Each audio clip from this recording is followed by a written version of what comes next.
जब तक सांस चलेगी तब तक मैं गरीब, अनाथ, असहाय, दिव्यांग, ट्रांसजेंडर सहित के परिवार और जिनके पिता या भाई बॉर्डर पर हमारी भारत माता की रक्षा कर रहे हैं उनको मैं पढ़ाता था, पढ़ाता हूं और पढ़ाता रहूंगा। बजरंगबली को साक्षी मानकर मैं कह रहा हूं। बिहारी अंदाज में गमछा भी रखे हुए हैं और यहाँ पर सामने आपको देखेगा हनुमान जी का फोटो है। सर, आप खासकर हनुमान जी को काफ़ी ज़्यादा पसंद करते हैं, पूजा करते हैं, आखिर क्यों? देखिए, हनुमान जी को जो पसंद नहीं करता है जी। या हनुमान जी की पूजा जो नहीं करता वो आदमी ही नहीं है। मरते दम तक मैं बजरंगबली हमारे थे, हैं और रहेंगे। कि बेटी को कलम पकड़वाइए, क्योंकि कोई भी परिवर्तन न बम से, न बारूद से, न पिस्तौल से होगी। परिवर्तन जब भी होगी तो कलम की नोक से होगी। इस वक्त हमारे साथ एक ऐसे गुरु हैं जो किसी परिचय के मोहताज नहीं हैं। जी हाँ, नाम तो सुना ही होगा, रहमान सर, जो पटना में पढ़ाते हैं और काफ़ी ज़्यादा फेमस है। शायद इनको आप हर जगह देखे होंगे, जिनके पास से हज़ारों आईपीएस हो, आईएएस हो या फिर दरोगा हो, इन सभी निकले हैं। और ख़ास बात यह है कि सर 11 रुपये में कई सारे बच्चे को पढ़ाए हैं, जो गरीब हैं, दिव्यांग हैं, उन सभी के लिए सर जो मसीहा हैं, लगातार ऐसे बच्चों को फ्री में पढ़ाते हैं। आज हम सर से कुछ बातें करेंगे। सबसे पहले सर आपका बहुत बहुत स्वागत है प्रिंसिपल। थैंक्स अ लॉट, बहुत बहुत थैंक्स, बहुत बहुत धन्यवाद। सर, ये बताएं कि आखिरकार आपने कब से पढ़ाना शुरू किए थे? 1994 से पढ़ाना शुरू, 7 मई 1994 से मैं पढ़ा रहा हूँ। कंटिन्यूस अभी तक पढ़ा रहा हूँ और जब तक ईश्वर चाहेगा तब तक पढ़ाएंगे। सर, मैंने सुना कि आप कई सारे बच्चे को 11 रुपये में भी पढ़ाए हैं, चाहेंगे कि इसके बारे में कुछ विशेष बताएं? कई सारे बच्चे नहीं हैं। स्पष्ट रूप से अदम्य आदि गुरुकुल का एक मूल उद्देश्य है कि जो गरीब हो, अनाथ हो, असहाय हो, दिव्यांग हो, ट्रांसजेंडर हो, शहीद के परिवार के हों या जिनके फादर आपको डिफेंस में है, मुख्य रूप से बॉर्डर पर हैं, उन बच्चों को मैं 11 रुपये में पढ़ाता था, पढ़ाता हूँ और पढ़ाता रहूँगा। यह अदम्य आदि गुरुकुल की पहचान है, आन है, बान है, शान है। अच्छा सर, आप पहले से लेके अभी तक कितना स्ट्रगल किए हैं शुरू में, हम चाहेंगे इसके बारे में भी बताएं। देखिए, स्ट्रगल तो हर इंसान के लाइफ का एक मुद्दा है, लेकिन मेरा स्ट्रगल थोड़ा डिफरेंट रहा। खुद चूँकि हमारे पिता एक पुलिस ऑफिसर थे, उसके बावजूद भी स्ट्रगल करना पड़ा और कभी भी मैं शिक्षक बनना नहीं चाहता था। कोई भी आदमी नहीं चाहता कोई स्टूडेंट की जो अच्छे स्कूल, जिसकी स्कूलिंग अच्छी हो, जिसका कॉलेज अच्छा गया हो, कॉलेज अच्छा कॉलेज से हो, वो कभी नहीं चाहे कि वो प्राइवेट शिक्षक बने। लेकिन चूँकि मेरा अंतर्धार्मिक विवाह है, अंतर्धार्मिक विवाह के कारण सामाजिक ताना बाना और तरह तरह की समस्याओं के कारण मैंने स्ट्रगल किया। तो स्ट्रगल क्रम में दूसरे कोचिंग का पोस्टर साटना हुआ, गांधी मैदान में सोना हुआ, जब मकान मालिक लोग में दरवाजा लगाता था लॉज में। उसके बाद आपको मैं 4 बजे से लेकर 6:30 बजे सुबह तक पेपर बांटता था, 6 आदमी खाने पहुंचाता था, तो वैसी परिस्थिति में मुझे खाना मिलती थी। तो इसको स्ट्रगल कहिए या स्ट्रगल इस रूप में, इसको मैं बहुत ज़्यादा नहीं लेता हूं, क्योंकि यह मेरे द्वारा किए गए क्रियाओं का प्रतिफल था जो मुझे करना पड़ा। लेकिन अब वो दिन याद आता है तो अच्छा लगता है, सुकून लगता है और इस बात पर विश्वास होता है कि कोई भी आदमी किसी भी स्तर का हो, कहीं से भी हो, अगर वो चाहेगा कि अगर बुलंदी को छू लें तो वह छू सकता है। केवल हौसला रहना चाहिए उसमें। वो हौसला मेरे पास था। बजरंगबली का साक्षात आशीर्वाद था कि मैं उन तमाम बाधाओं को पार करते हुए आज मैं यहाँ पहुँच गया। अच्छा सर, आपके पास से कई सारे ऐसे बच्चे हैं जो आईएएस बने हैं, दरोगा बने हैं, तो बहुत सारे लोग ये भी कहते हैं कि 1000 से अधिक बच्चे जो हैं आपके पास से सफलता पाए हैं। इसके बारे में कुछ समझाना। 1000 बोलिएगा तो ये हमारे साथ बहुत बड़ा अपमान की बात होगी, क्योंकि 94 से लेकर अभी तक तो दरोगा तो हजारों हजार की संख्या में बने हैं।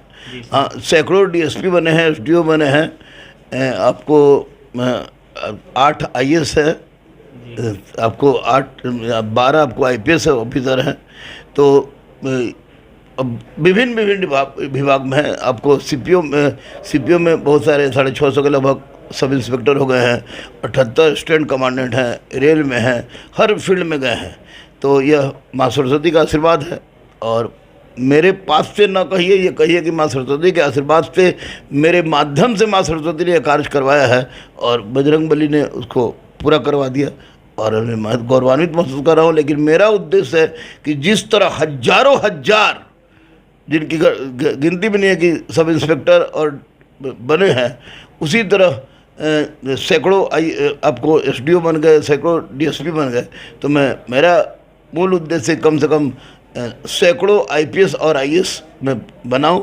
जो उस प्रक्रिया चल रही है, जो बन भी रहे हैं, जैसे 8 आईएएस बन जाना और 12 आईपीएस बन जाना प्रॉपर में निश्चित रूप से गौरव की बात है हमारे लिए। और बने ऑफिसर बने, बहुत अच्छी बात है, मैं बनाऊंगा, बनाता रहूंगा, मैं गरीब को बढ़ाता रहूंगा। लेकिन मेरा उनसे सिर्फ यही रिक्वेस्ट है कि वे एक इंसान बने, भारतीय बने और भारत माता की सेवा को अपना मुख्य कर्तव्य समझे, मुख्य लक्ष्य समझे। यह मेरे लिए बहुत बड़ी उपलब्धि होगी। देख सकते हैं सर किस तरीके से बिहारी अंदाज में गमछा भी रखे हुए हैं, और यहाँ पर सामने आपको देखेगा हनुमान जी का फोटो है। सर आप खासकर हनुमान जी को काफ़ी ज़्यादा पसंद करते हैं, पूजा करते हैं, आखिर क्यों? देखिए, हनुमान जी को जो पसंद नहीं करता है या हनुमान जी की पूजा जो नहीं करता वो आदमी ही नहीं है, मैं मानता हूँ। क्योंकि जिस भगवान के रूप में उनको मैं बोलूँ मेरा आराध्य देव है वो, कि एक मनुष्य प्रजाति के नहीं है, उसके बावजूद भी त्याग, भक्ति का जो और समर्पण का जो भाव बजरंगबली के माध्यम से मैंने देखा, उनको किताबों में पढ़ा, महसूस किया, अनुभूत किया, तो निसंदेह बजरंगबली ही हमारे शक्ति के स्रोत हैं।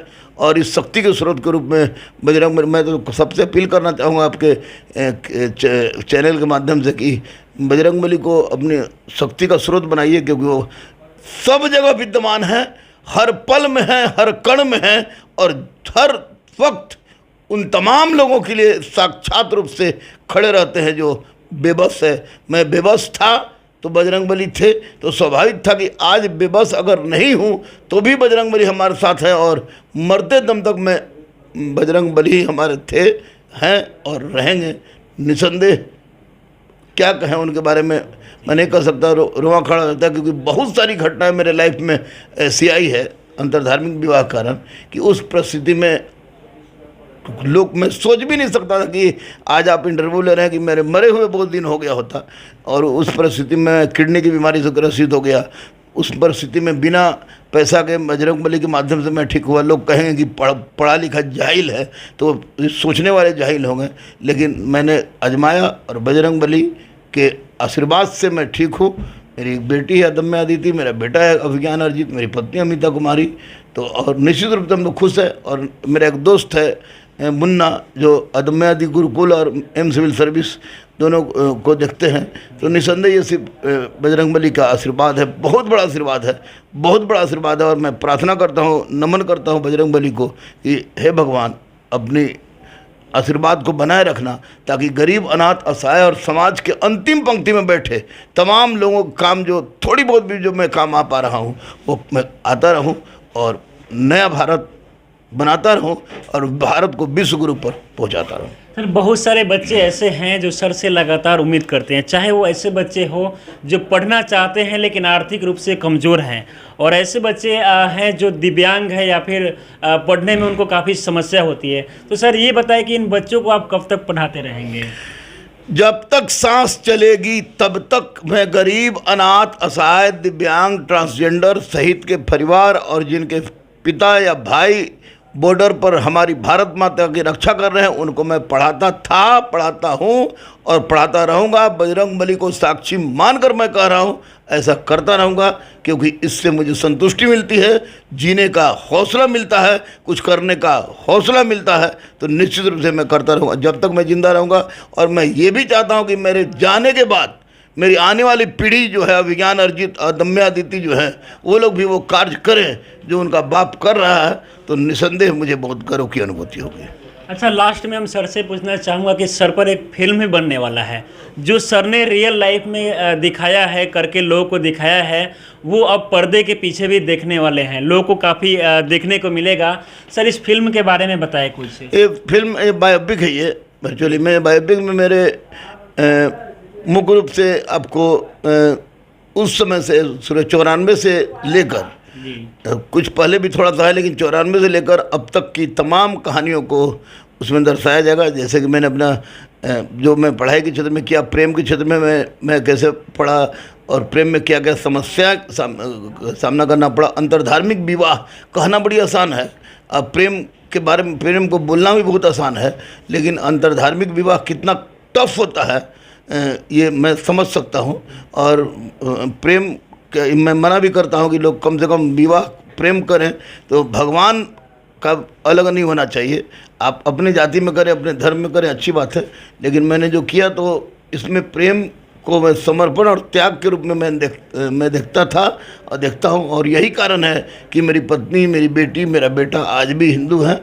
और मैं तो पता ही नहीं चला कि मैं क्या हूँ, लेकिन इतना तय है कि मैं शिक्षक से कहीं अधिक गुरु बन गया हूँ, जो कि मेरी पत्नी का बहुत बड़ा इसमें योगदान है कि जिसकी प्रेरणा से मैं आगे बढ़ा हूँ।